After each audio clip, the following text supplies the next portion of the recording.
एक दफा का जिक्र है। एक छोटे से गांव में अहमद नाम का एक मेहनती लड़का रहता था। अहमद को सब्जियों की एक छोटी सी दुकान चलाने का शौक था। वो रोज सुबह जल्दी उठता, ताज़ा सब्जियां लेकर अपनी दुकान सजाता और मुस्कुराते हुए ग्राहकों का इस्तकबाल करता।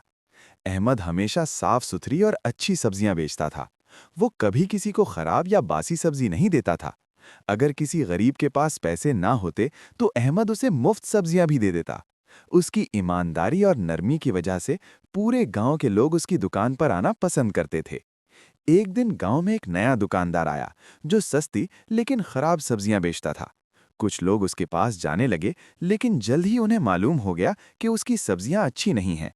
फिर सब वापस अहमद की दुकान पर आने लगे। अहमद ने हमेशा सच्चाई और मेहनत का रास्ता अपनाया और इसी वजह से उसकी दुकान दिन ब दिन तरक्की करती गई। सबक: ईमानदारी, मेहनत और अच्छा बर्ताव इंसान को कामयाब बनाता है।